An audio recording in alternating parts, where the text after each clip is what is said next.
আসসালামু আলাইকুম। এখন দেখবেন সংবাদ শিরোনাম। রাজধানী নওদায় অগ্নিকাণ্ডে গাড়ির গ্যারেজ ও বড় ফ্যাক্টরি ভস্মীভূত। কেউ হতাহত না হলেও পুড়ে গেছে সব গাড়ি। বড় দুর্ঘটনা থেকে রক্ষা পেয়েছে পাশের বহুতল ভবন। ঈদের আগে 10 মার্চ থেকে শুরু হচ্ছে ফ্যামিলি কার্ড বিতরণ। দিতে হবে না কানাকড়ি। দলীয় নেতাকর্মী নয়, প্রকল্প তদারকি করবেন সরকারি কর্মকর্তারা। পুরনো পোশাকে ফিরে যাওয়ার দাবি পুলিশ সার্ভিস অ্যাসোসিয়েশনের। সবার আগে মন মানসিকতার পরিবর্তন আনার তাগিদ অপরাধ বিশেষজ্ঞদের। নড়াইলের বড় কোলা গ্রামে দীর্ঘদিনের বিরোধের বহিঃপ্রকাশ। সোমবারের খুনোখুনি নিহতদের স্বজনদের চাওয়া ন্যায় বিচার। রমজানে বেশিরভাগ ফলের দাম বেড়েছে 50 থেকে 100 টাকা। আমদানি শুল্ক ও মৌসুম না থাকাকে দুষছেন আমদানিকারকরা। খুচরা বিক্রেতারা বলছেন সিন্ডিকেট। এতক্ষণ শুনছিলেন সংবাদ শিরোনাম, এখন দেখবেন বিস্তারিত। রাজধানীর নওদায় আগুনে পুড়ে ছাই হয়ে গেছে একটি গাড়ির গ্যারেজ ও বরফের ফ্যাক্টরি। সকাল 6:15 নাগাদ গাড়ির গ্যারেজে আগুন লাগে। ফায়ার সার্ভিসের 6টি ইউনিট 1 ঘন্টারও কম সময়ে আগুন নিয়ন্ত্রণে আনে। অগ্নিকাণ্ডে কেউ হতাহত না হলেও গ্যারেজে থাকা সবকটি গাড়ি পুড়ে গেছে।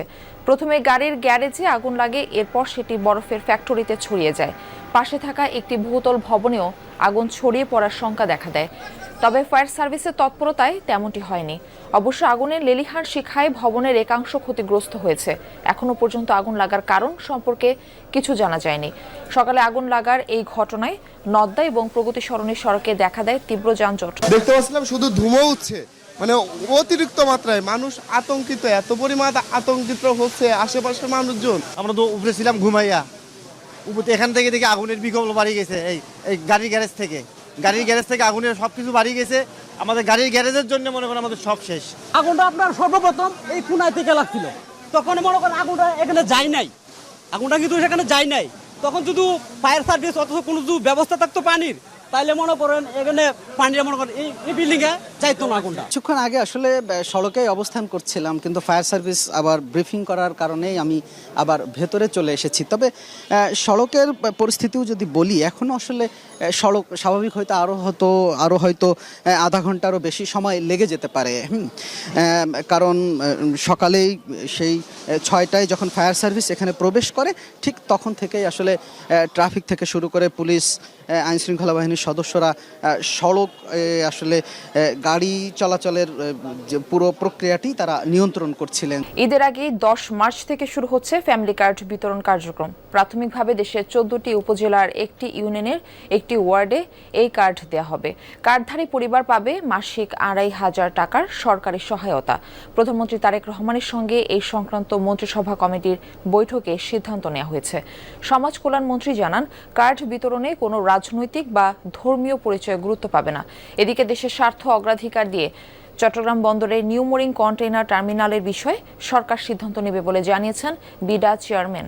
দেশের হতদরিদ্র, দরিদ্র ও স্বল্প আয়ের নারীদের স্বাবলম্বী করতে ফ্যামিলি কার্ড দেওয়ার রাজনৈতিক প্রতিশ্রুতি ছিল বিএনপি সরকারের। ক্ষমতায় আসার পর এ বিষয়ে সবচেয়ে বেশি গুরুত্ব দেন প্রধানমন্ত্রী তারেক রহমান।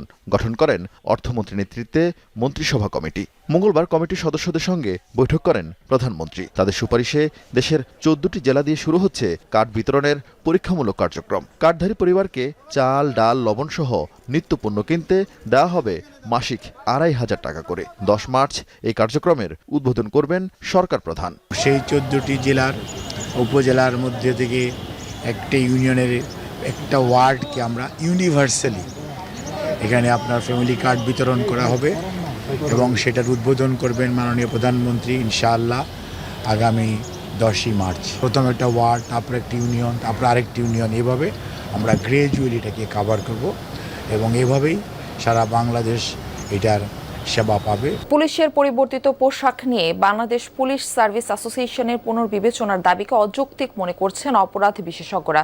তারা বলছেন, ফের আগের পোশাকে ফিরে যেতে চাইলে নতুন করে বাড়বে খরচের বোঝা। আর পুলিশের পেশাদার সংগঠনটির দাবি, অন্তর্বর্তী সরকারে যে নতুন পোশাক নির্বাচন করেছে সেখানে পুলিশ সদস্যদের মতামত, গায়ের রং এবং আবহাওয়াকে উপেক্ষা করা হয়েছে। জুলাই গণ অভ্যুত্থানে পুলিশের গুলিতে একের পর এক শিক্ষার্থী ও সাধারণ মানুষের প্রাণহানির ঘটনায় ইমেজ সংকটে পড়ে পুলিশ বাহিনী। সেই পরিস্থিতি থেকে উত্তরণে বাহিনীটির সংস্কারের উদ্যোগ নেয় অন্তর্বর্তী সরকার। পুলিশ সংস্কার কমিশনের সুপারিশে গেল বছরের নভেম্বর থেকে নতুন পোশাকে দায়িত্ব পালন শুরু করে পুলিশ সদস্যরা। সে সময় সব পুলিশের জন্য একই পোশাক চালু করা হয়। বৈষম্য দূর করতেই এই উদ্যোগকে সাধুবাদ জানায় বাহিনীটি, যদিও সমালোচনা করেন কেউ কেউ। আমার পোশাক আমার প্রাইড, সো যখনই আমি যে পোশাক পরি না কেন সেই পোশাকে আমি সেই প্রাইডই ফিল করব। নতুন পোশাক গায়ে ওঠার মাত্র 3 মাসের মধ্যেই পুলিশ কর্মকর্তাদের সংগঠন বাংলাদেশ পুলিশ সার্ভিস অ্যাসোসিয়েশন ফের পোশাক পরিবর্তনের দাবি তুলেছে। নতুন যেটা দিয়েছেন এটা তো আসলে কোনো গবেষণা অথবা জনমত যাচাই ওটির মান কীরকম, ওটি হচ্ছে যে একটা বা দুটো ওয়াশ করার পরে ওই কাপড়ের আর কোনো ইয়ে থাকে না, মানে রংটাও থাকে না এবং কাপড়ের যে স্ট্যান্ডার্ড সেটা থাকে না। তো পুলিশকে তো আপনার সারাক্ষণ অন ডিউটি থাকতে হয়। প্রায় 2 দশক ধরে চলা বিরোধ অবশেষে পরিণত হয়েছে রক্তক্ষয়ী সংঘাতে। দীর্ঘদিন বিষয়টি ছোটখাটো মারামারি পর্যন্ত থাকলেও কখনো প্রাণহানির ঘটনা ঘটেনি। তবে এবার প্রাণ গেছে বাবা ছেলে সহ 4 জনের, আহত হয়েছেন অন্তত 3 জন। নড়াইলের সদর উপজেলার বড়কোলা গ্রামের এই সংঘর্ষে শোকে স্তব্ধ নিহতের পরিবার। হত্যাকাণ্ডে জড়িতদের দৃষ্টান্তমূলক শাস্তির দাবি করছেন তারা। নড়াইলের সদর উপজেলার বড়কোলা গ্রাম, সড়কের একপাশে 3টি আদাপাকা বাড়িতে শোকাবহ পরিবেশ। 3 ছেলেকে নিয়ে এখানেই থাকতেন খলিল শেখ। একসময় পরিবারটির বাস ছিল প্রায় 6 কিলোমিটার দূরে তারাপুর গ্রামে। সেখানে ইউনিয়নের সাবেক চেয়ারম্যান খায়রুজ্জামান মোল্লার পাশাপাশি বাড়ি ছিল খলিলের। পরিবারের অভিযোগ, প্রায় 20 বছর আগে জমি নিয়ে খলিল ও খায়রুজ্জামানের মধ্যে বিরোধ শুরু হয়। এরপর ইউপি নির্বাচনেও খায়রুজ্জামানের বিপক্ষে অবস্থান নেয় খলিল। সেই থেকেই দ্বন্দ্ব প্রকাশ্যে রূপ নেয়। খলিলের পরিবার জানায়, গত 8 জানুয়ারি একটি মামলার হাজিরা দিতে লোকজন নিয়ে নড়াইল শহরে যাচ্ছিল সে। পথে খায়রুজ্জামানের লোকজন হামলা করে। এতে খলিল শেখ সহ প্রায় 8 জন আহত হন। এরপর 23 তারিখ ভোরে বড়কোলা গ্রামে খলিলের বাড়িতে হামলা চালায় খায়রুজ্জামানের লোকজন। ইফতারের টেবিলে ফল অনেকটাই অনিবার্য, তবে সেই ফল কিনতে গেলেই যেন হোঁচট খেতে হয় ক্রেতাদের। পাইকারি থেকে খুচরা পর্যায়ে দাম বেড়েছে প্রায় প্রতিটি ফলের।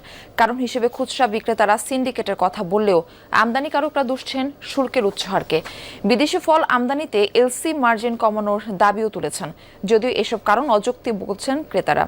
দিয়েছেন তদারকি বৃদ্ধির তাগিদ। সারাদিন রোজা রাখার পর ক্লান্তি দূর আর সতেজতা ফিরে পেতে ইফতারের পাতে ফল কার না পছন্দ, কিন্তু রমজান আসলেই দাম বেড়ে যাওয়া যেন এক অলিখিত নিয়ম। তাই নিম্ন ও মধ্যবিত্তের কপালে ভাঁজ পড়ে যায় ফল কেনার কথা ভাবলেই। রোজা শুরু হতেই প্রায় সব রকম ফলের দাম বেড়েছে কেজিতে 50 থেকে সর্বোচ্চ 100 টাকা পর্যন্ত। বিদেশি আপেল, মাল্টা, আঙুরের দাম আকাশচুম্বী। এমনকি দেশি তরমুজ, পেঁপেও বিক্রি হচ্ছে বাড়তি দরে। আঙ্কুর কিনছি হইলো কত 200, হাঁস গেলে কত 220 টাকা। এই আঙ্কুর হয়েছে 440 টাকা করে নিচ্ছি। তারপরে যে কালো আঙ্কুর যেটা, ওইটা ছিল 450 বা 400 টাকা ছিল, ওইটা হয়ে গেছে 600 টাকা।